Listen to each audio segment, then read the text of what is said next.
So this is week 2 of our Worldview class, our studying of the book of Ecclesiastes, just from a different kind of framework. Jeff is taking us through the book, book by book, chapter by chapter, verse by verse. And the whole concept of the book is what? What is the essence of the book of Ecclesiastes? Vanity, vanity, meaningless, meaningless, meaningless, meaningless. Everything is meaningless. And so for the last few weeks, Jeff has been kind of walking us through the first few chapters of Ecclesiastes. And it's just really kind of helped us understand that that Solomon, the wisest man who ever lived, looked at the world and saw that without Jesus and apart from Christ, it really is meaningless.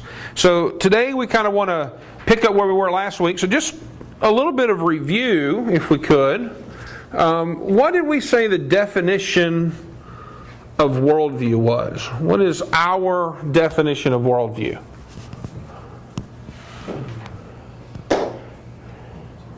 You remember? Is our view of and for the world? All right, it is our view of the world, and it is our view for the world. How did we talk about? How did we define that or frame that? What does that mean?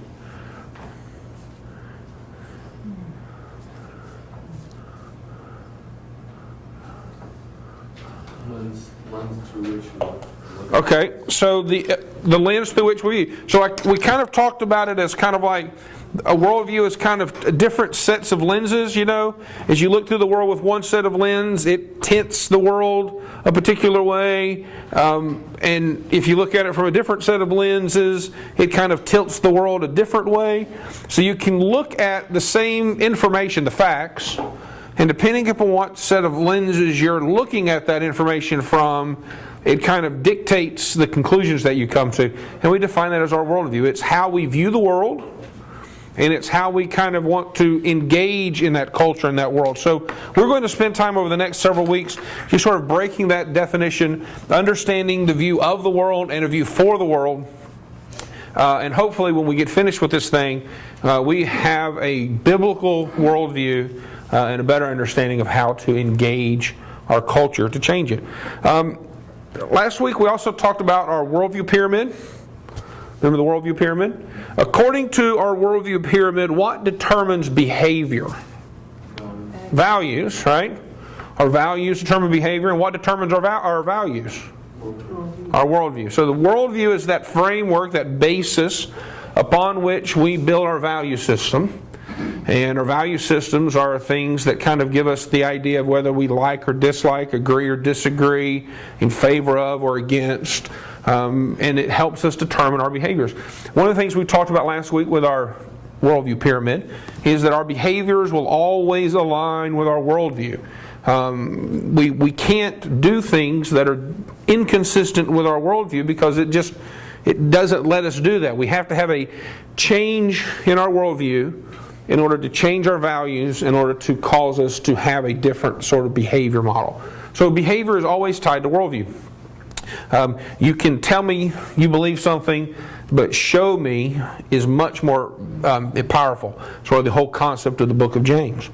So this week we're going to kind of dive into this idea of how do we kind of put the basic structures of a worldview together. What are those sort of fundamental elements of worldview and how we kind of need to look at those. So we're going to be looking at the different elements of worldview.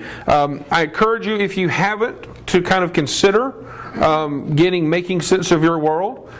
This is the framework, this is the structure that we're kind of using to outline our study. Not required, but it's a great book, a good read, something nice to have in your library to kind of go back to, dive into a little deeper. There's a lot of examples of additional reading sources, different materials to kind of consider as you kind of look. So good resource to have. So I strongly encourage you to kind of get that. So let's look at the elements of a worldview. Here are some questions. These are some fundamental questions that a worldview is going to address. Right? This first one, what is the cause of my existence? Right? This is an origins question. It's like, where did we all come from? Okay? fundamental question to life. Why do I exist? A question of meaning and purpose. Worldviews answer these questions. These are deep questions. Why is there a division in me between good and bad? Why do I think in terms of good and bad? Why do I kind of have a sense of morality? Where does this sense of morality come from? What happens when I die? These are worldview questions. These are fundamental, deep, theological, philosophical questions that worldview answers. Who am I? Why am I here? Questions of humanity. Right? What are some possible answers to each of these questions? Let's look at the first one. What is the cause for my existence? What are some possible answers to that question? Where did everything come from? Huh? Chance? God? Evolution? What are some other answers to that question that people would give? Where did everything come from? What would like an Eastern religion, a Hindu or a Buddhism or Taoism kind of say? What do you think? How would they answer this question? Where did everything come from?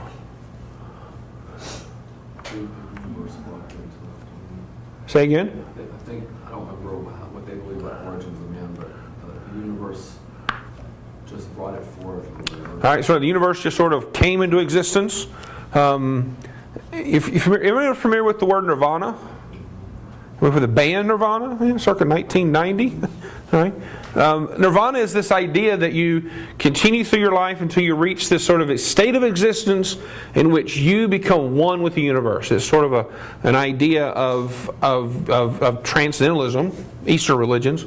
We're going to talk about some of those later. But what's the cause of our existence? Where did everything come from? Depending upon your worldview, you kind of you answer that question differently. God, some cosmic force, some energy, some random chance of events.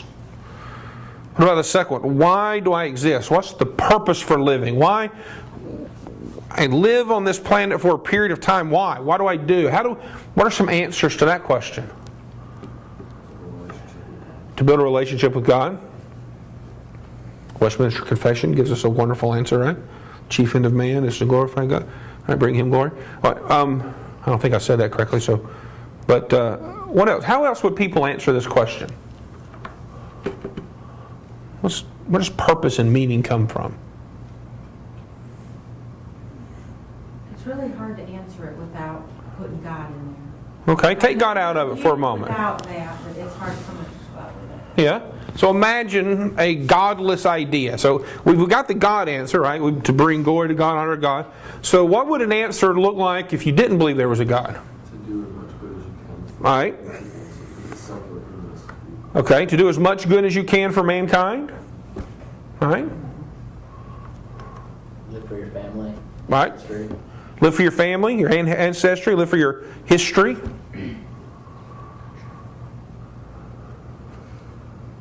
What else? Hey, tell you, man, life is a party. Right? Eat, drink, and be merry. Tomorrow we die. Live life to the fullest. Right? That's meaning. Who defines, if God is not in the equation, who gets to define purpose and meaning? You do. Self, right? You do. I define it for myself, right? Look at the third one. Why is there a division of good and bad within me? Where does this concept of morality come from? What are some answers to this one? How does this get answered in a worldview sort of smorgasbord of ideas? Our desires. Our desires? What'd you say? Christianity is basically the battle of the Holy Spirit. Okay. Flesh. All right. So we have the flesh and the spirit. Right? If we come from a God point of view, who defines morality from a God point of view? God does, right? Who decides what's good and bad if you don't have God? That's a great question. If you don't have God, who decides good and bad?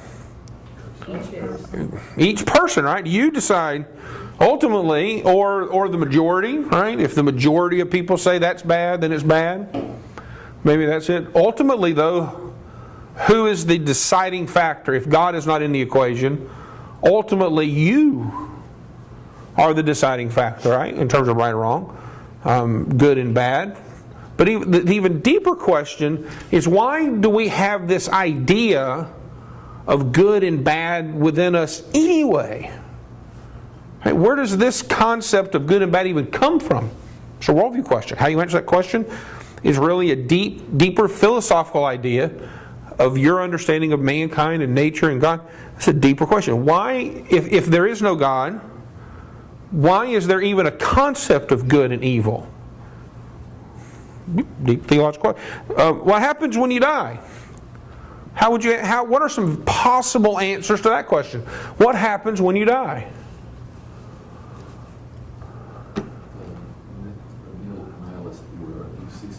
All right. So a nihilist view says you just sort of cease to exist. You were here, you die, you're gone. Right? That's one idea. How else could someone answer this question? Your actions in this life determine what you will be in the next life. Ooh, karma, right? Your actions in this life determine what you will be in the next life. So karma will get you, right? You want to keep having live a good life here so that you have a better life in the afterlife or the next life. What else? What's another way that you could answer this question? You return to the circle of life, you become a part of nature. Ah, the circle of life, right? You return back to dust.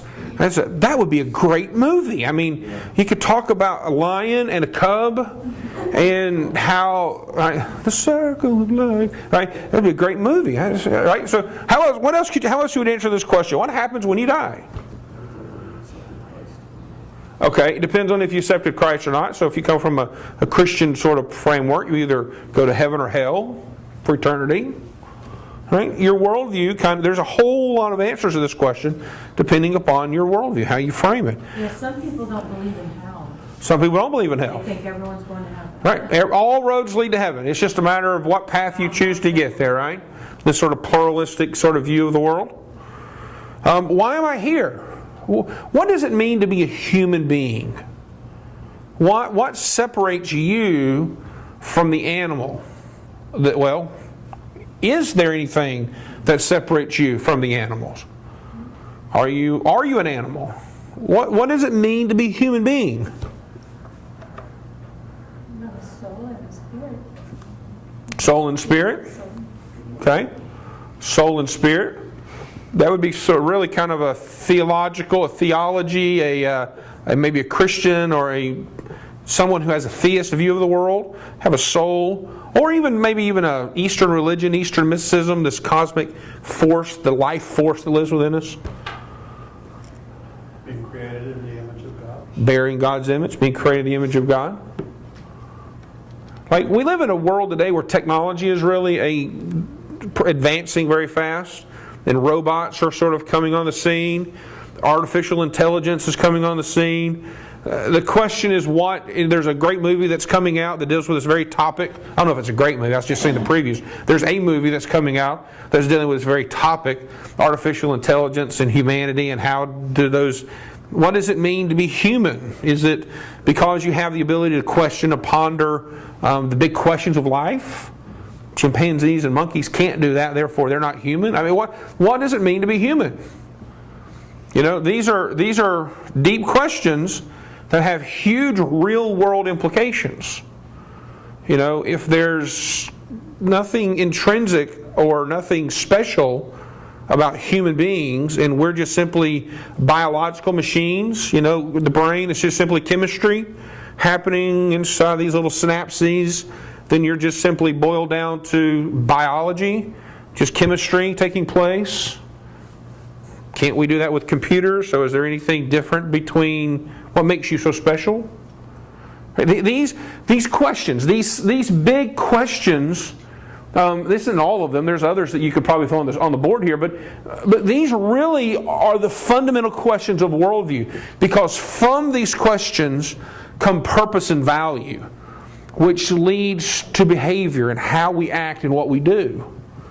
And so worldview, the elements of worldview is really kind of trying to put together a framework that is consistent, that is cohesive, that's balanced, that answers these questions in some form or fashion. So the way we're going to try to do this, there's lots of ways you can kind of attack or discuss worldview. We're going to try to keep it fairly simple. And what we're going to do is we're going to really address worldview through these three key topic areas. These are sort of large bucket areas. God, humanity, mankind, and nature, the created world. All right, so we're going to kind of look at worldview, answering the question about God, answering the question about mankind, humanity, what it means to be human, morality, right, wrong, good, bad, and what about the created order, the cosmos, the universe, the planets, the animals, right, these things that have come into existence. So we're kind of look at worldview at these three levels. All right, so let's just, for a few minutes, let's talk about the idea of God. Okay? So, what are some ways in which people have to look at this question or this idea of God? Scope of power. Scope of power, right? Does they use this term God have power? And if God does have power, how much power? Right? What's the first question we have to answer? Is there a God? Right? That's kind of the first question we have to answer. Does God even exist? Is there even this thing called God? Now, if the answer is yes, then you fall into one of two categories. You either fall into the category of a theist, someone who believes there is a God, and then all the various types of theists, or you fall into the camp of we'll refer to them as transcendentalist, cosmic humanist, Eastern mysticism, there's a variety of words, but we'll use the word transcendental. This is the idea there is a God, but how that God plays into our world is kind of different. Or you believe there is not a God. So what is the word we use to describe people who say there is no God? Atheist. What is the word we use to describe people who don't know if there's a God? Agnostic, right? Agnostic is people who say, I don't know if there's a God. Atheists are people who say there is no God.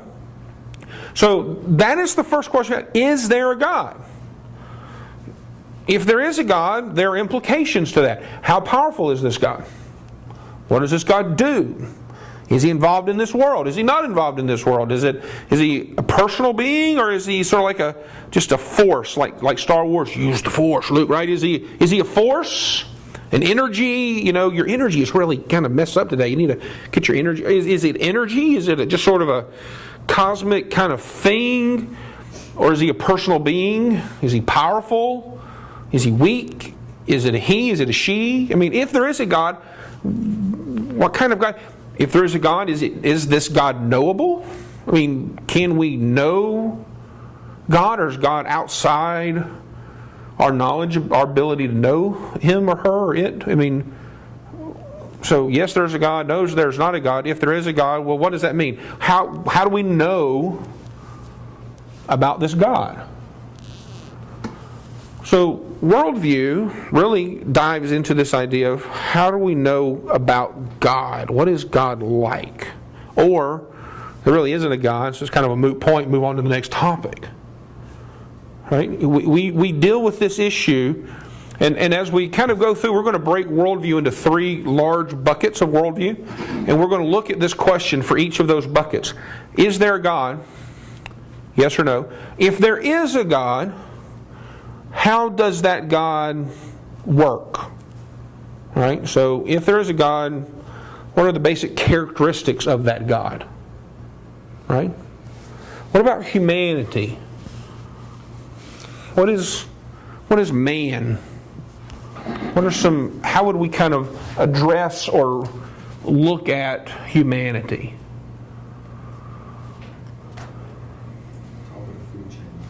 Top of the food chain. There are no predators preying on man, generally speaking, other than other humans, right?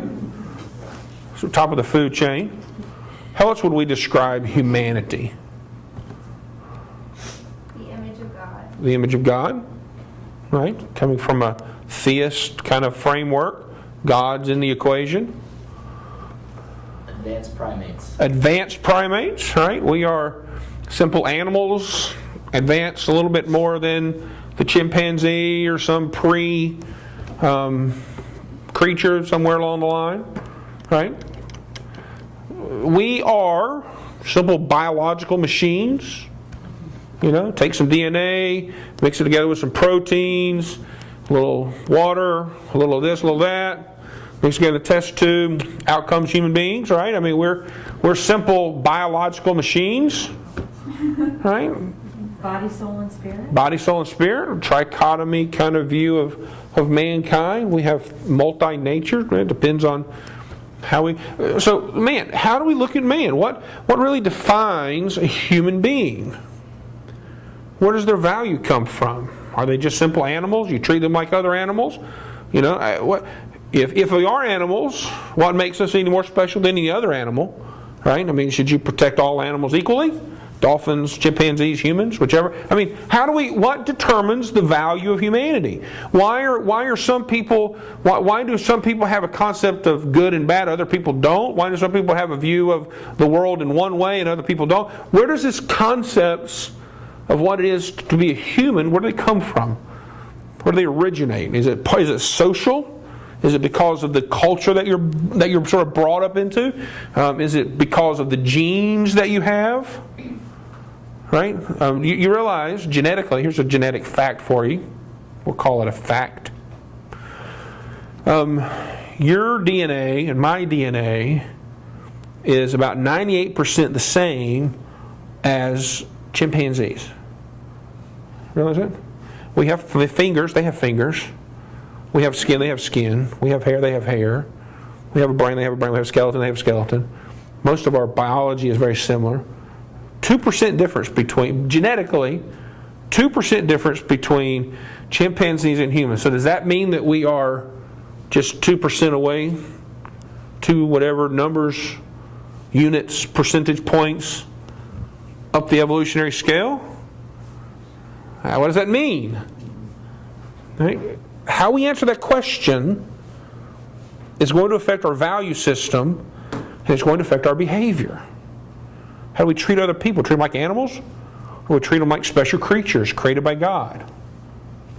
Right? The worldview. What does it mean to be human? Nature. Here's the deal. Where did all this stuff come from? When you look at things in the power of 10 and you kind of zoom out and you begin to look at through Hubble, for example. You've seen on your timeline, I'm sure you've seen on Facebook timeline or somewhere online, you've seen these great little pictures. You kind of multiply, you zoom in, you zoom in, you zoom into this space that looks like an empty hole of nothingness, and before long it's like gazillions of galaxies of things. I mean, just amazing. The detail of what's out there in the universe. Where did all that come from? Well, how do people answer that question? Where did this cosmos come from? God created it. 6 days, right? God said, let there be, and there was. God said, let there be, and it was. God said, let there be, and it was. And God rested. 6 days He worked, 7th day He rested, right? That's how it all came into existence. Yeah, but why do we have so many different creatures and different things? And okay, how do we answer the question? Where did it all come from? Why is it that there are stars that, based upon the speed of light, which is a universal constant, are billions of light years away? And if it's only, if we hold to a young view of the universe, 10,000 years, God created 6 days, now 8, 6,000, 10, why is there things billions of light years away? How do we answer that question? What's the framework around which we can answer that question? Did the universe come into existence spontaneously? Just Big Bang Theory, right? Which is a fun kind of show. I enjoy Big Bang Theory. It's one of my favorites. I know I admit that, but anyway. Right? How did the world just come into existence from nothing, ex nihilo, out of nothing? Boom, this world expands. Did it fragment from the one, the great cosmic force? How did this thing, this cosmos, come into existence? It's a worldview question. And so what we're going to do next week is we're going to dive into next week. We're going to look at each of these three: God, man or humanity, and nature. And we're going to answer those three in three general worldview categories. Okay? So we're going to kind of begin to put some structure and framework structure to worldview, and we're going to define three specific worldviews based off of these three ideas, and we'll use those three worldview ideas, those three worldview frameworks, as we go through the rest of this class. Okay? So, what about culture?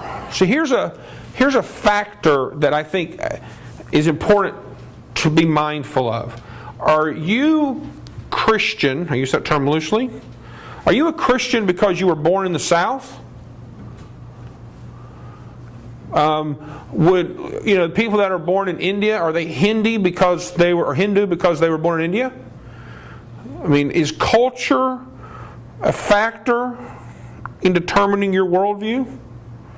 Charles Kraft, who is he's a theologian, he's a professor, I think at Wycliffe, I think. I don't know where he's a professor, theologian, writer. He says the central systemization of conceptions of reality, long syllable words together, the central systemization of the conceptions of reality to which the members of a cultural ascend, largely unconsciously, and from which stems their value systems. Culture plays a huge role in defining your worldview. It does. Culture is hugely influential. You talk to most anybody who grew up in the South, and you ask them what religion they are, they're going to tell you they're Christian. Now, they may never go to church, may not own a Bible, and may live like the devil 6 days out of 7, but they're a Christian. Why? Because they're culturally within this sort of framework of the South, the Bible Belt, right? They're Christian. It's a cultural thing more, right? So culture influences worldview. So the question is, what is culture? And how are these things separate? Culture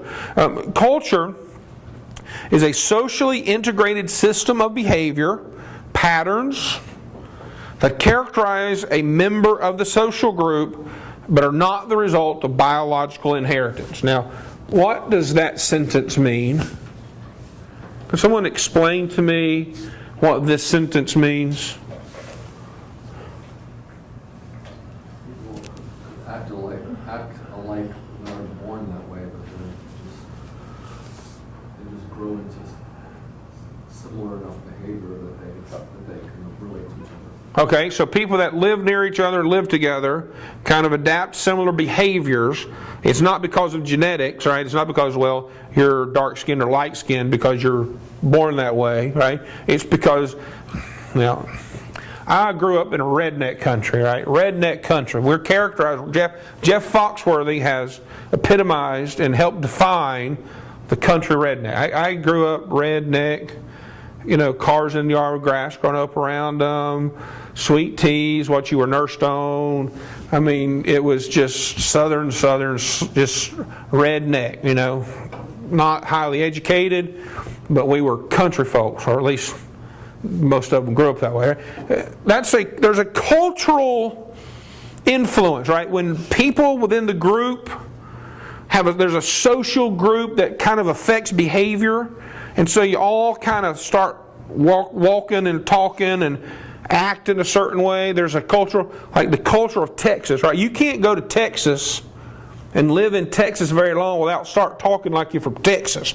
Now, we're from Texas down here now, you got to wear the cowboy boots, and before long you get the wide-brimmed hat, and you drive a big truck, and you got the arsenal of weapons, and you just start living in Texas. I mean, right? You just sort of move up to the northwest, up to the Oregon, Washington. You start wearing the flip-flops, and you kind of get a little hippified a little bit maybe. I don't know. But there's cultural influences permeate into people's behavior, and it kind of affects worldview. Right? If you're born in America, as a general rule of thumb, you are considered by the rest of the world Christian. You're from a, quote, Christian country. If you're born in India, you're probably Hindu. If you're born in Iran, you're probably Muslim. Right? If you're born in Japan, you're probably one of the religions associated with Japanese, Taoism, Confucianism, whatever. Right? Wherever you're born, you kind of are, because there's a cultural influence that affects our behavior. And since behavior is driven from your worldview, there are cultural relationships to our worldview.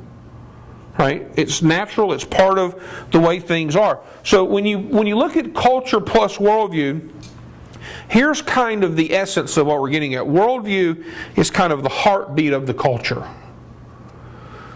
It's kind of the central granular idea of the culture. Now, we live in a pluralistic society. Right? We live in a culture that's very pluralistic. We're going to get deeper into this later, but it used to be you had to be kind of one thing and can only be one thing. Right? If you were a Christian, you could only be Christian. You couldn't be something else too. You couldn't like it plays itself out into our world. So like a mall, you go to the mall where there's lots of stores. That's kind of a modern phenomenon. It used to be if you needed to go to the grocery store, you went to the meat store, got your meat, and then you went to the produce store and got your produce, and your dairy got delivered to the house, right? And then culture changed, and pluralistic society began to develop, and then you began to sort of bring in a grocery store. So now you can go to one place and you can get your meat and your vegetables and your milk. Now we live in a just overly pluralistic society. Now I can go to Walmart and I can get my meat and my groceries and my vegetables and my underwear and my socks and my car tuned up, and I can get my medicine and go to the bank, right? All in Walmart, right? This is pluralistic culture playing out, right? We live in a pluralistic society. Now you can kind of take and pick parts of where I like that part of that worldview, I'll take it. I like that part of that worldview, I'll take it. Just kind of put them together. We kind of make up our own thing. Culture, worldview, tie together, right? There's a difference between being Southern, right, and being Eastern. Right? Eastern meaning Eastern mysticism, China, Japan, those Eastern cultures. I could be a Southern boy, has a very different sort of culture and worldview than, say, a guy who grew up in China. Right? Culture is hugely different, and it affects their worldview. You can take a person who's a Christian, who grew up as a Christian in China, and a Christian who grew up in America, and put them together, and even though they have a biblical worldview, they're still going to view the world very differently because of the cultural influences. Right? So what's important is that although culture and worldview are tied together, worldview is kind of the heart of culture. What's important is that we develop a biblical worldview as opposed to a cultural worldview, because there's a distinct difference between the two. A biblical worldview is one that is going to look at the beginning and say, God exists. A biblical worldview starts saying, God exists. And not only does God exist, God is uniquely revealed Himself to us through the Scriptures. He exists, and He's told us about Himself. Right? A biblical worldview is always going to start from the assumption God exists, and He's told me about Himself in the Scriptures. And because I have the Scriptures, God's description of Himself to me, I can understand who I am, how I'm supposed to live. I can answer those big questions. Does God exist? Yes. Why? Because He told me in the Scriptures. What does it mean to be a human? I'm a special creation created by God. Why? Because He told me in the Scriptures. Right? What is it? Where did all this stuff come from? God created it 6 days. He rests on the seventh. Why? Because He told me in the Scriptures. Right? A biblical worldview is one that begins with God exists, and He has revealed Himself to us uniquely and specially through the Scriptures. It's not about culture. Doesn't matter where I was born. It's not about biology. Doesn't matter what my physical characteristics are. Those things are wonderful. Anthropologists will study those things for centuries to try to understand the culture of the day. Right? Anthropologists look at culture. They go dig up buildings and dig up things and try to understand how people lived, and they begin to try to put together a framework of what they liked and didn't like and how they worked on Mondays and Thursdays. And that's anthropology. That's kind of what you do when you look at people's culture that's long and gone and dead. Worldview is about how you live today. It's about how the culture lives in today's world. And what we have to do is have a biblical worldview. And that means that the Bible, Scripture, becomes preeminence. It has authority. That Scripture is the one that says, this is who you are as a human being. That Scripture says, this is what it means for good and bad. This is where good and evil come from. Scripture is the one that answers those questions about the meaning of life. And whether we agree or like it, disagree, don't like it, whatever, if we're going to develop a biblical worldview, we believe God exists and He has revealed Himself uniquely to us through His Scriptures. And we let that dictate our behavior because it defines our worldview. And so the goal here, the purpose, the objective, is to not just understand worldviews, right? Because we talked last week about learning to think worldviewishly. It's not just about learning this worldview and that worldview and being able to watch a movie and go, ooh, I know the worldview there. It's about affecting the way we live because we are living biblically. And that we have the ability to engage the culture. Because it is a view of the world, but it's a view for the world. This is what drives a biblical worldview. A worldview is a view of the world, how the world is, how the world came into existence, how people are, is there God. It's of the world, but it's also a view for the world. How are we going to engage it? What are we going to do in this place? Now here's a couple questions. Why do people search for meaning? Why do you think people search for meaning? Pardon? It's a silly answer, but it's serious too, because they don't already have it. Because they don't have it. None of us are born knowing, because you don't search for anything you already, I'm going to search for this pen and it's right there.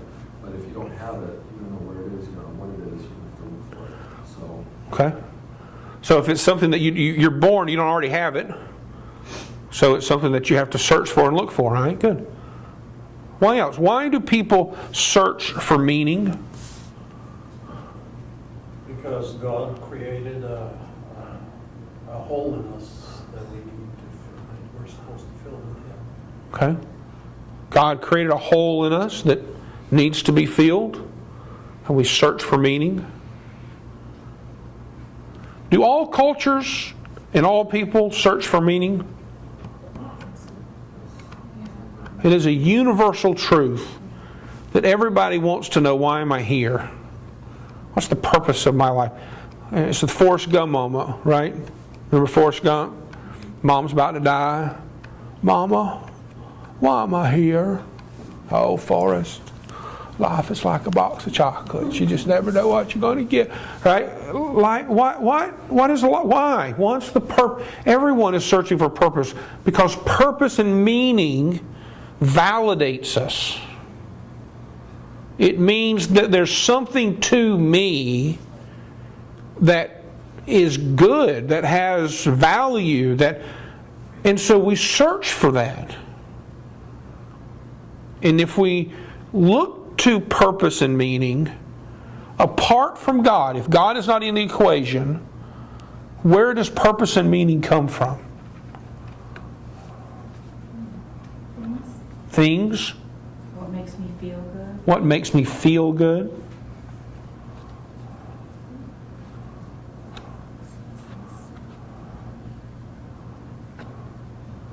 Fame. Fame.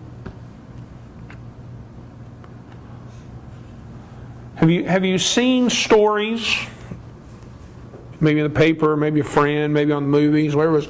Have you seen stories of people who were great? Let's imagine a runner, a great runner. I mean, they were just good at running. They were fast. They were winning medals, winning gold, and they were just amazing athletes. And then they had an injury, and they lost a limb, or they had a back, they couldn't run anymore, and they lost out of the sport.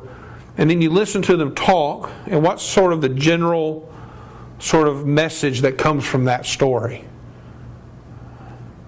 What tends to be the running theme from those kinds of stories? Somebody was great. They were kind of defying their life because of this. It collapsed. Yeah, they have no value. I'm worthless. Right? That's the common problem that happens with soldiers. They go off to war. They come back from war they go to war as mighty, mighty men, indestructible, and then they get injured, and they come home, and the thing that defined them they can no longer do, and a lot of them it just destroys them. It's why athletes who've been football players and baseball players all their life, from the time they were playing pee-wee ball all the way through the pros, and then they get that knee injury and they can't compete anymore. It's like, man, you've got millions of dollars. Yeah, but I was defined. My life was defined by what I did. It's the mom who was raising children all their life, right? Mom was raising children. The children grew up. The children go away. Now mom's at home, not having children to raise, and has lost her identity, her purpose, her meaning. All right? It's the dad who got fired from the job. He's worked all his life. He's been there forever. And he loses his job 3 years from retirement. Meaning, right? Meaning. We search for meaning, and we define meaning in a myriad of ways. But when we define meaning apart from God exists, and He has revealed Himself to me uniquely through the Scriptures, and we define it in some other way, we end up looking at the world the way Solomon does and says life is meaningless. Because no matter what I do, no matter what I've attained, no matter what meaningfulness I try to get, it's worthless. There was a variation of the athlete thing that played out years ago. There was when Boris Becker was the youngest ever to have won Wimbledon at that time. And in interviews, he said afterwards, they said, what kind of things did you think about? He said the first thing he thought about was, after he won the championship, he thought about committing suicide, because it's like, this is it. I mean, I can't ever top this. And he just felt like, okay, this is all there is. I thought it was going to be better. Of course, he celebrated everything, but he had thoughts of suicide. Right. And you think, well, why would anybody do that? But because if you find your meaning in something like other than God, then you're going to be disappointed. Absolutely. When you define your meaning as winning the gold medal in the Olympics, and then when you win it at 14, I mean, it's downhill from there. I mean, what else is there to live for, right? I mean, now you've got to redefine your purpose to what?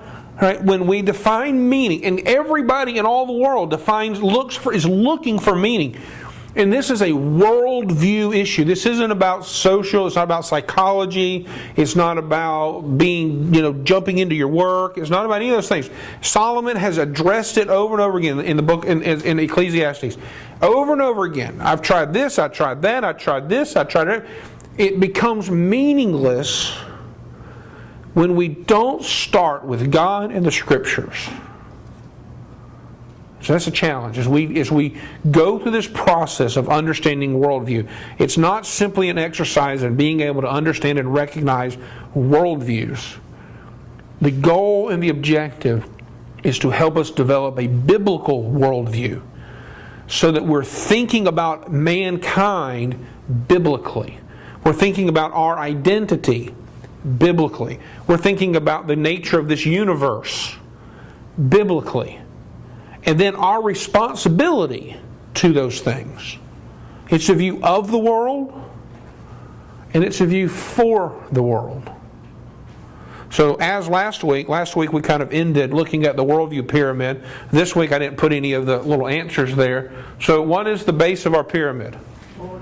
The worldview. Whatever worldview we happen to have is the basis of our pyramid. Upon that is built what?